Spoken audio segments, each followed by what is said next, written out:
Hi weavers, welcome to our channel just imagine novels. ఈరోజు మన కథ వంశీ మోహన, ఎపిసోడ్ 19. ఏం అడగాలనుకున్నారో క్లారిటీగా చెప్పండి. ఈ డొంక తిరుగుడొద్దు, నేను అసలే చిరాకులో ఉన్నాను అంటూ సూటిగా అడిగింది మోహన. అదే అతడు నీతో ఉత్త పరిచయానికి అంత మనీ ఇచ్చేంత డబ్బు ఏం ఆశించకుండా సాయం చేసేంత గుణవంతుడా అని అడుగుతున్నా అన్నాడు మనోహర్. అతడి ఉద్దేశం అర్థమై అతన్ని చిరాగ్గా చూస్తూ, ఓహో, ఇప్పుడేమంటారు? నాకతడు చేసిన సాయం ఎటువంటిదని మీ ఉద్దేశం? లేకపోతే నేనే తప్పుడుదాన్ని అంటున్నారా అని కోపంగా అంది మోహన. తనకి ఆపదలో సాయం చేసిన మనిషిని మాటలు అనడంతో పాటుగా తన క్యారెక్టర్ని దిగజారుస్తుంటే కోపం వస్తుంది మోహనకి. తన తాతగారి మనవడు కాకపోయుంటే చెంప పగలగొట్టేది. కానీ ఆయన కోసం ఓపిక పట్టింది మోహన. మనోహర్ తడబడుతూ, చచ్చా, నేను తప్పపట్టలేదు మోహన. అతడు ఏ ఉద్దేశం లేకుండా ఏమీ ఆశించకుండా మనీ ఇచ్చాడంటే నమ్మలేక అడుగుతున్నా అంతే అంటూ కవర్ చేసుకున్నాడు. అతడికి మీరనుకునే ఉద్దేశం ఏమీ లేదు. ఒక మనిషి గురించి ఏమీ తెలియకుండా ఒక అభిప్రాయానికి వచ్చేయడం తప్పు. అతడు చాలా అంటే చాలా మంచివాడు. తనకు ఎవరూ లేరు కాబట్టి బంధాల విలువ తెలుసు. నా తమ్ముడిని బ్రతికించి నాకు అప్పగించిన మనసున్న మనిషి. అతడు నాకు ఒక దేవుడు. దేవుడికి భక్తులకు కూడా అంటకట్టేలా సమాజం ఇంకా దిగజారలేదనుకుంటా అంది సూటిగా. మనోహర్ దెబ్బతిన్నట్టు చూసి, నా ఉద్దేశం అది కాదు మోహన అని నచ్చ చెప్పడానికి చూశాడు. కానీ మోహన చెయ్యి చూపించి, ఇక వదిలేయండి, మీకు పనుంటుంది కదా, వెళ్ళండి అని నిర్మోహమాటంగా చెప్పేసింది. తన వైపు ఒకసారి చూసి లేచి వెళ్ళిపోయాడు మనోహర్. కళ్ళు మూసుకుని గోడకు తల ఆనించి, ఎవరు మంచి ఎవరు చెడ్డవారని అవకాశం వస్తే కానీ అసలు రూపం బయటపడదు అనుకుని, క్రిష్ మళ్ళీ గుర్తుకురాగా నాకు అతడికి ఏ సంబంధం లేదు అనుకుంది మోహన. శరత్కి ఊరి వెళ్ళిన తర్వాత ఎవరో కావాలని చంద్రికని క్రిష్ పేరుతో మాయం చేసి అతన్ని అందరిలో దోషించేశారనిపిస్తుంటే చంద్రిక కోసం ప్రయత్నం చేశాడు. కానీ తన గురించి ఏ విషయం తెలియలేదు. ఇక తిరిగి వచ్చేస్తుంటే క్రిష్ ఎదురుగా వచ్చాడు.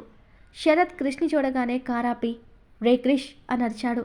ఏదో ఆలోచిస్తూ కారులో వస్తున్న క్రిష్కి శరత్ అరుపుతో ఉలిక్కిపడి ఎదురుగా ఫ్రెండ్ని చూసి కారాపి కిందకి దిగాడు. శరత్ కార్ దిగి పరుగున వెళ్ళి క్రిష్ని హక్ చేసుకుని 2 దెబ్బలు వేసి, ఏంట్రా నువ్వు చేసిన పని? అక్కడ బయలుదేరిన వాడివి ఎక్కడికి మాయమైపోయావు?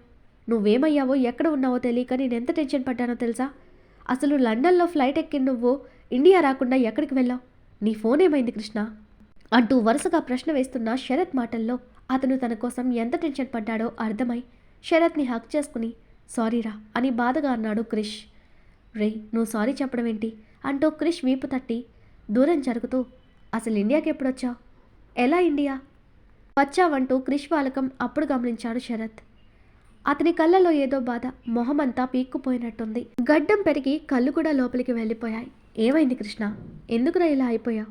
నిన్ను ఇలా బాధ పెట్టింది ఏంటో చెప్పు అని కన్నీళ్లతో అడిగాడు శరత్.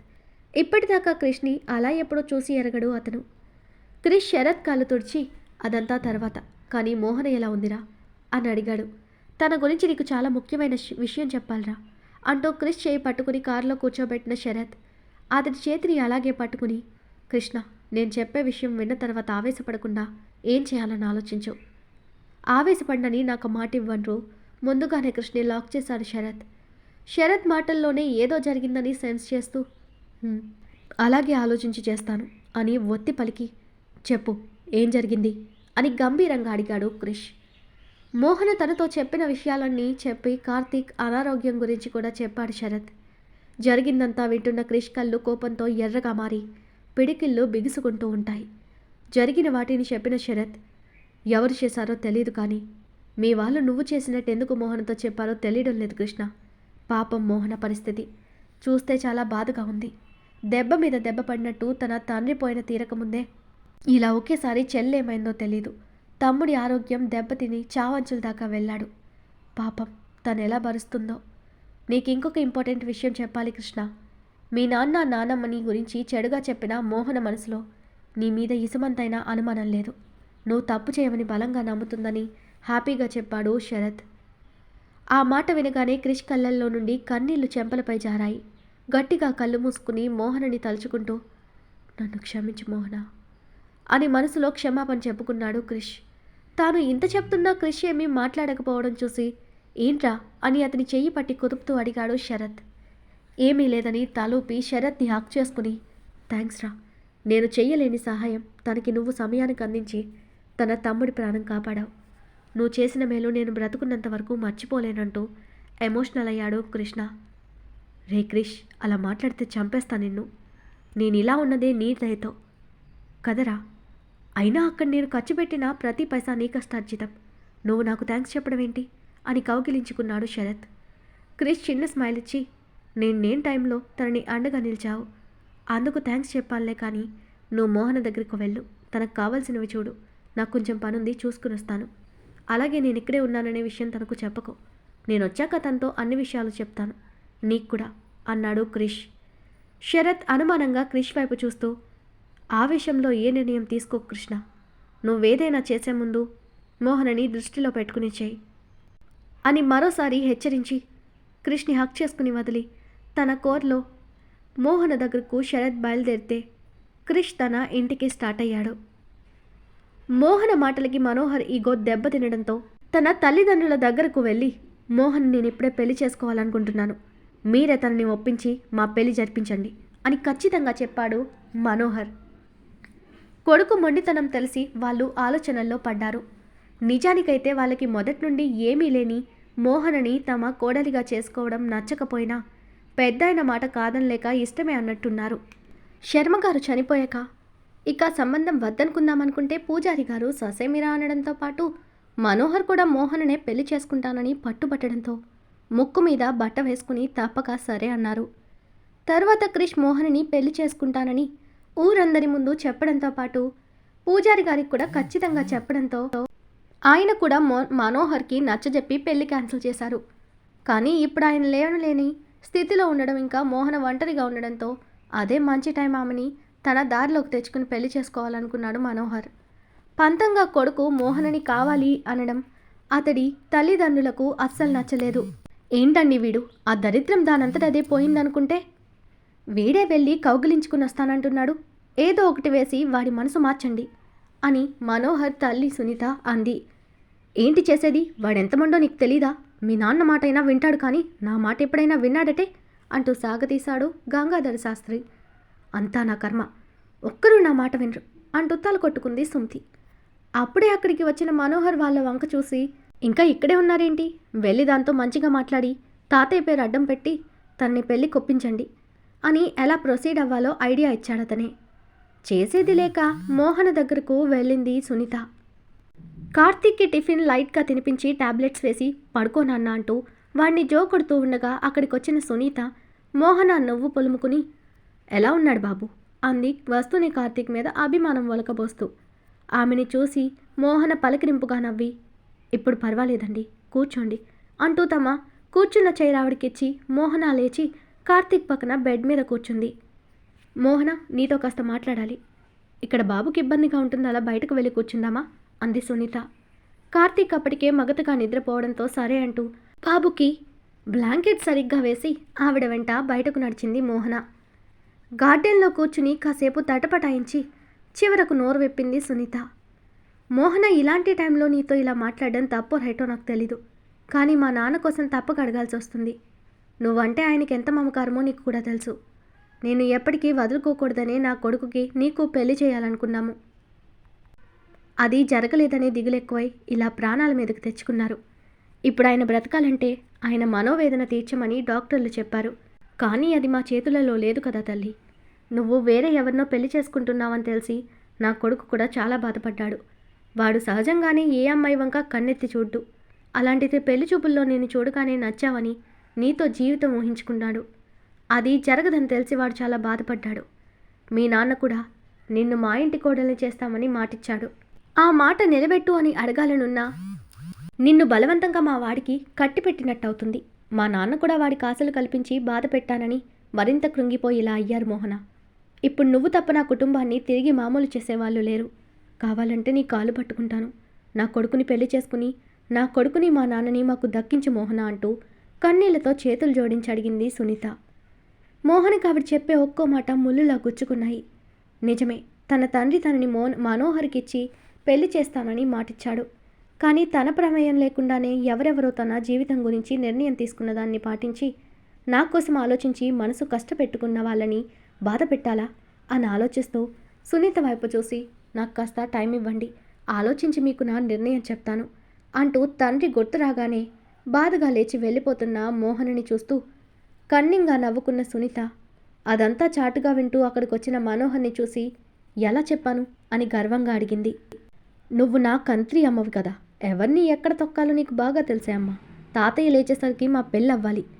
నేను తర్వాత ఆయన ఏమీ చెప్పకుండా తాతయ్య నేను లాక్ చేస్తానులే అన్నాడు మనోహర్. పైసాకి పనికిరాని ఈ మోహన కోసం ఎందుకురా నీకు తాపత్రయం అని డౌట్గా అడిగింది సునీత. ఒక్కోసారి డబ్బే కాదు వేరేవి కూడా ఉంటాయమ్మా, నీకు అవన్నీ అర్థం కావు. కానీ మా పెళ్లి వరకు తనతో మంచిగానే నటించు, నీ డబ్బుకి డోకా లేదు, నేను సంపాదించిస్తాను కానీ అంటూ మనోహర్ మనసులో మోహన ఇప్పుడు నా నుండి నిన్ను ఎవ్వరూ తప్పించలేరని కసిగా అనుకున్నాడు. క్రిష్ నేరుగా తన బంగ్లాలో కాలు పెట్టాడు. హాల్ మధ్యలో నిలబడి గ్రాని అని గట్టిగా అరిచాడు. అతడి గొంతు బంగ్లా అంతా రీసౌండ్ వచ్చింది. పని వాళ్ళంతా గుంపుగా వచ్చి నిలబడ్డారు. జనార్దన్, సులోచన వాళ్ళ రూమ్ నుండి బయటకొచ్చి కొడుకును చూసి ఏంటిలా ఉన్నాడు అనుకుంటూ జనార్దన్ క్రిష్ దగ్గరికి వచ్చి ఓ గాడ్, నువ్వు బాగానే ఉన్నావా? ఆ శరత్ గాడు నువ్వు కనపడడం లేదని వాగాడు అని కోపంగా అంటూ ఎక్కడికి వెళ్ళావు క్రిష్? నీ ఫోన్ కూడా కలవలేదు. నీకోసం మేమంతా ఎంత భయపడుతున్నామో తెలుసా? నీకోసం బెంగతో మీ గ్రాని మంచం పట్టిందంటూ ప్రేమ కురిపిస్తున్న జనార్దన్ని పట్టించుకొని క్రిష్ ఒక్క మాట కూడా మాట్లాడలేదు. తండ్రి వైపే సూటిగా చూస్తూ నిలబడ్డాడు. క్రిష్ వాయిస్ విని బయటకొచ్చిన పెద్దావిడ మనవడిని అంచనా వేస్తూ పని వాళ్ళని ఉరిమి చూస్తూ ఇక్కడ మీకేం పని? అందరూ బయటకు వెళ్ళండి, నేను చెప్పే వరకు ఎవ్వరూ రావద్దు అని ఆర్డర్ వేసింది. ఆవిడకి భయపడి అందరూ బయటకు వెళ్ళిపోయారు. పెదబాబు ఎలా ఉన్నావు, ఏమైపోయావు అని అతన్ని పట్టుకోపోయింది ఆవిడ. క్రిష్ ఆవిడ చేయి తనని తాకకముందే దూరం జరిగి అదంతా మీకు అనవసరం, నాకు కొన్ని విషయాలు తెలియాలి అంటూ సూటిగా ఆవిడని చూశాడు. ఏంటి నాన్న అడుగు అంటూ తన నటనని కంటిన్యూ చేసింది ఆమె. నేనెవరు, నా పూర్తి పేరేంటో కాస్త చెప్తారా అని అడిగాడు క్రిష్. ఆ మాటకు జనార్దన్ కంగు తిన్నాడు. ఒకవేళ వీడికి నిజం తెలిసిందా? ఆ మోహన చెప్పేసిందా? నా మనుషుల నుండి తప్పించుకున్నా అది క్రిష్కి కనపడిందా? చా, ఆ రోజే దాన్ని ఫినిష్ చేస్తుంటే మాకు తలనొప్పి ఉండేది కాదు అనుకుని తల్లి వైపు చూశాడు ఏం చెప్పాలని. ఆవిడ నేను చూసుకుంటా అని కళ్ళతో సైగ చేయడం క్రిష్ చూపు దాటిపోలేదు. అందరూ కలిసే ఇదంతా చేశారని క్రిష్కి అర్థమైపోయింది. అలా అడుగుతావేంటి నాన్న? నువ్వు ఈ జయంతిదేవి పెద్ద మనవడివి, రాజా విజయేంద్ర వంశీమోహన కృష్ణవి అని దర్పంగా చెప్పిందావిడ. క్రిష్ అలాగే చూస్తూ నేనెప్పుడు లండన్ వెళ్ళింది అని మరో క్వశ్చన్ వేయగానే 4 రోజుల క్రిందట, కానీ ఎందుకు ఇవన్నీ అడుగుతున్నావు అని ఆమె అంటుంటే, మరి నేను 4 రోజుల కిందట లండన్లో ఉంటే చంద్రికని తీసుకుని వచ్చి తనని మాయం చేసింది నేనే అని ఎందుకు మోహనతో అబద్ధం చెప్పారు? నేనిక్కడే ఉన్నట్టు తన చెల్లిని నేనే ఎత్తుకొచ్చినట్టు చెప్పారట. చంద్రికని మీరే ఏదో చేసుండాలి.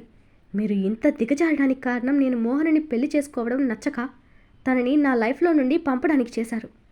అలాగే తను మీ గురించి ఎక్కడ బయట పెట్టి నాకు నిజం తెలిసేలా చేస్తుందో అని ఆమెని చంపడానికి కూడా చూశారు. ఛీ, అసలు మీరు మనుషులేనా అని వాళ్ళని అసహ్యంగా చూస్తూ అన్నాడు క్రిష్. జయంతిదేవి కోపంగా పెదబాబు అని అరిచి అతన్ని ఉరిమి చూస్తూ ఎవరినేమంటున్నావో స్పృహలో ఉండే మాట్లాడుతున్నావా? ఎవరో ఒక అనామకురాల్ని మేం మాయం చేయడమేంటి? అసలు నువ్వా మోహనని పెళ్లి చేసుకోవాలనుకోవడం మాకు చెప్పావా? మాకు తెలియని వాటికి మమ్మల్ని బ్లేమ్ చేస్తున్నావు. నువ్వే వంశంలో పుట్టావో, నీ స్టేటస్ ఏంటో తెలిసే తనను పెళ్లి చేసుకోవాలనుకుంటున్నావా? నువ్వు అడిగే వాటికి మాకు ఏం సంబంధం లేదు. అసలు ఆ పిల్ల విషయం మాకు తెలీదు అని జయంతిదేవి అరిచింది. ఆపుగ్రాని మీ డ్రామా. నేను మీ మాటలన్నీ నమ్ముతాననుకోకండి, కనుక్కుంటాను. మీరేం చేసింది తెలిసిన రోజు మిమ్మల్ని ఆ దేవుడు కూడా నా నుండి కాపాడలేడు. నాకు ఏ సెంటిమెంట్స్ లేవని మీకు ఇప్పటికే అర్థమై ఉండాలి. నాకు ద్రోహం చేస్తే ఏం చేయగలనో కూడా మీకు తెలుసు అంటూ ఉగ్రంగా చూశాడు క్రిష్. ఆ పిల్ల నీకు మా మీద బాగానే నూరిపోసి పంపింది పెదబాబు. వాళ్ళ మాయలో పడకు, నా మాట విను. ఆ లో క్లాస్ వాళ్ళంతా అంతే నాన్న. నీకు మాపై లేనిపోనివి చెప్పి మా మీద నీకు కోపం వచ్చేలా చేసింది. నువ్వు కోపంతో మమ్మల్ని దూరం చేసుకుంటే తనకి మేము అడ్డుండం. అప్పుడు హాయిగా ఈ ఆస్తిని అనుభవిస్తూ మహారాణిలా బ్రతకాలనిదంతా చేస్తుంటుంది ఆ పిల్ల.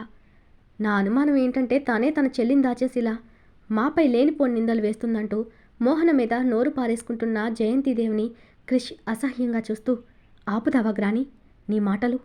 వినడానికి అసహ్యంగా ఉన్నాయి. నా ఫ్యామిలీకి ప్రేమించడమే రాదనుకునేవాడిని ఇన్నాళ్ళు. మనుషులని చంపడానికి కూడా వెనకాడని రాక్షసత్వం మీలో ఉందని ఈరోజే అర్థమైంది.